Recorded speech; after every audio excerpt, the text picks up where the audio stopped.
Good morning everyone. Students, हम 10th class में हैं। कार्बन एंड इट्स कंपाउंड का इंट्रोडक्शंस कंटिन्यू है and today we discuss about the introductions of carboxylic acid. Guys, every day we discuss a new group is there. First alkane किया, alkene किया, alkyne किया, haloalkane किया, alcohol किया, aldehyde किया and today we discuss about carboxylic acid. Generally people suggest that आज तक जितने group हमने किए हैं ये उनमें से सबसे बड़ा ग्रुप है। इसका वेटेज सारे ग्रुप्स में सबसे ज़्यादा है। इसका वेटेज अब तक इस ग्रुप को करने से पहले जनरल जो बात करें तो पहली बात आएगी all the principles which will be followed by us to complete the IUPAC name of those organic compound they still alive there। मतलब जो रूल पहले बोले गए थे वो सारे के सारे रूल एक्टिव हो जाएंगे। अब तक जो रूल जो सब्स्टिट्यूट या फंक्शनल ग्रुप पढ़े उनमें से इसका वेटेज सबसे ज़्यादा। इस ग्रुप की तरफ से नंबरिंग करनी है, इस ग्रुप को भी नंबर देना है। ग्रुप की तरफ से नंबरिंग करनी है, ग्रुप के कार्बन को भी नंबर देना है और लास्ट में इसी ग्रुप की पहचान भी लगेगी। तो गाइस देखना, सबसे पहले आईडी अगर हम इसकी पहचान देखें तो हमारे पास आएगा RCOOH। That means COOH group is the carboxylic acid group. इसको हम इस तरह से भी प्रेजेंट कर सकते हैं HC_O then OH। IUPAC ये कहती है कि हम ई वर्ड को ओइक एसिड में रिप्लेस करेंगे, लाइक ALKANE, तो e get be changed in oic acid. Alkene है तो एल्कीन का ई ओइक एसिड में बदल जाएगा, एल्काइन है तो एल्काइन का ई ओइक एसिड में बदल जाएगा। अब सबसे पहले देखिएगा, हमने इस फंक्शनल ग्रुप के कार्बन की अननोन वैलेंसी को हाइड्रोजन से कंप्लीट किया है। So the HCOOH is there. Common name और ट्रेड नेम के अकॉर्डिंग अगर बात करें तो हम इसको बोलेंगे formic acid. Students keep in mind, हमारे पास एक बात निकल करके आती है कि ट्रेड नेम का कोई रूल नहीं है, वो आपको याद रखना पड़ेगा। C1 है फॉर्मिक एसिड कहलाएगा और IUPAC ये कहती है कि इसको 1 बोलिएगा। 1 के लिए मिथ सिंगल बॉन्ड है तो मीथेन और मीथेनोइक एसिड, या हम चाहते तो इसको लिखते मीथेन 1 पर ओइक एसिड। दोबारा से देखिएगा, CH3COOH 2 कार्बन है, हैश से कॉमन नेम को रिप्रेजेंट करते हैं और अकॉर्डिंग टू कॉमन नेम इसका कॉमन नेम हो गया एसिटिक एसिड। और IUPAC अगर लिखेंगे तो हम इसके कार्बन को नंबर देंगे 1 और 1 2 और 1 और 1 2 जाएगा तो 2 के लिए हम इसको बोलते हैं एसिटिक एसिड का 2 कार्बन में 2 कार्बन के लिए इथ, यानी कि इथेनोइक एसिड। इसी तरह से अगर कार्बन के नंबर को आगे बढ़ाएं तो हमारे पास गाइस आएगा CH3 CH2 CH2 COOH। तो अब हमारे पास आ गए 4 के लिए ब्यूटेन, 1 के ऊपर oic acid, so butanoic acid is there. Carbon के नंबर को एक और बढ़ाऊं, कोई सब्स्टिट्यूट इसमें डालूं, CH3 CH के ऊपर CH3 डालेगा इस CH2 COOH।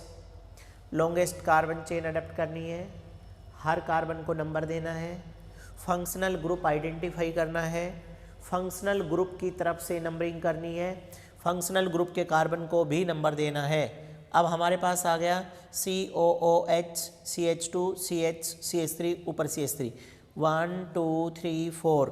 अब हमारे पास 3 नंबर पे मिथाइल है, 3 मिथाइल, टोटल 4 के लिए ब्यूटेन, 1 के ऊपर ओइक एसिड, यानी कि 3 methyl butane 1 oic acid, that is the name of that.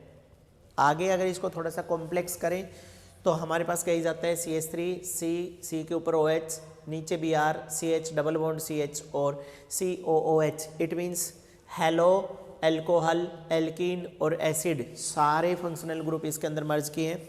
तो गाइस देखिएगा, अब की बार सबसे पहले नंबर इधर से कर दिया। 4 नंबर के ऊपर है हमारे पास है 4 ब्रोमो, 4 पे ही हाइड्रोक्सी है सो 4 हाइड्रोक्सी, टोटल कार्बन 5 के लिए पेंट, 2 नंबर के ऊपर EN और 1 के ऊपर ओइक एसिड, सो 4 ब्रोमो 4 हाइड्रोक्सी पेंट 2 EN 1 पर oic acid is the name IUPAC name of this compound.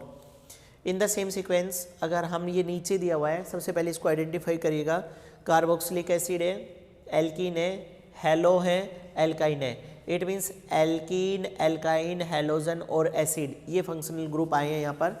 और अगर इन फंक्शनल ग्रुप की यहाँ बात करें तो हमारे पास एक बात निकल करके आएगी, start to give the number from this functional group side 1 2 3 4 5 6 7। अब हमारे पास 4 नंबर पे ब्रोमो है, 4 ब्रोमो, 4 पे फ्लोरो है, 4 पे फ्लोरो, टोटल 7 के लिए हैप्ट, 2 पे डबल बॉन्ड यानी कि 2 पर ई एन, ई हट गया है, और 5 पर वाई एन और 1 पर ओइक एसिड, सबका ई हटता जा रहा है क्योंकि वॉल के सामने वॉवल नहीं आएगा, आगे वॉल था। I hope in this way we can capable, ध्यान से सुना guys, in this way we can capable to write the IUPAC name of any, हम किसी का भी IUPAC नेम लिख सकते हैं। सबसे इम्पोर्टेंट बात आकर के जो आती है वो यहाँ इन 2 जगह पर आती है इन 10th क्लास, इन 2 चैप्टर। पहला चैप्टर है हमारा एसिड बेस एंड सॉल्ट, वहाँ पर भी ये दोनों चीज़ें ज़रूरत में आती हैं, और कार्बन एंड इट्स कंपाउंड के अंदर भी इन दोनों का इंट्रोडक्शन है। तो सो गाइज ध्यान से सुनिएगा, the trade name of the acid which have the carbon 1 is also be known as formic acid. Second chapter acid base salt के अंदर हम बात करते हैं, वहाँ भी बताते हैं, इससे पहली वीडियो में भी मैंने बताया, any chemical compound which is obtained directly from any living organism either from the living plants और from the living animals, they are called as organic. बच्चा, formic acid, methanoic acid is consider in the category of formic acid, is also be consider as organic acid, इसको organic acid बोलेंगे।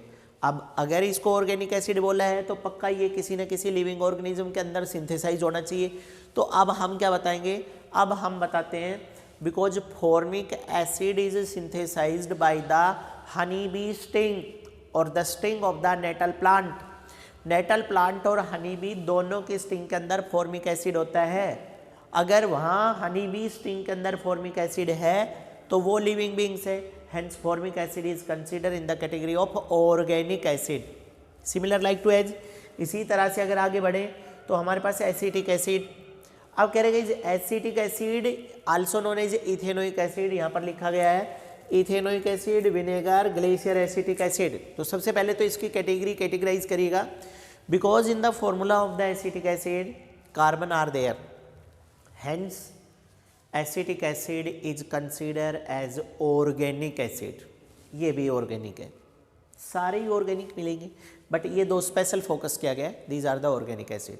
अब vinegar plant की root के अंदर जो plasma निकलता है, जो लिक्विड होता है, विनेगर प्लांट की रूट में जो प्लाज्मा निकलता है उसकी करेक्टरिस्टिक स्मेल और एक्चुअल में इथेनोइक एसिड की स्मेल सेम होती है।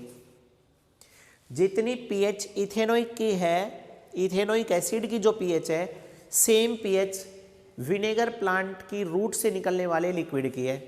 So the people also called as ethanoic acid is as the vinegar, इसीलिए लोग इथेनोइक एसिड को विनेगर मान लेते हैं। उसके बाद एक बात और आती है, When we simply start to freeze the water, आपने देखा होगा पेटी डिश में पानी डाल करके फ्रीज में रख दीजिएगा।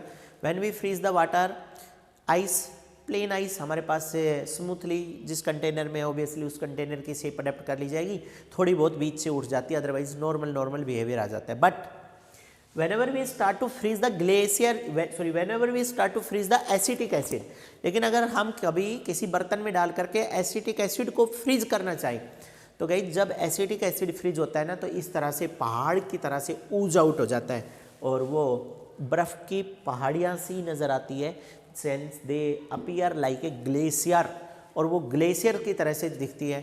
Hence the acetic acid is also be known as glacier acetic acid, इसीलिए उसको ग्लेशियर एसिटिक एसिड भी कह देते हैं। तो गाइस ध्यान रखें, ethanoic acid is also be a type of organic acid. Ethanoic acid organic acid है, इथेनोइक एसिड विनेगर है, इथेनोइक एसिड हमारे पास ग्लेशियर एसिटिक एसिड है because that have the smell like glacier acetic acid because when they freeze then they appear like a glacier, जब भी वो freeze होगा तो वो ग्लेशियर्स की तरह से अपीयर होती है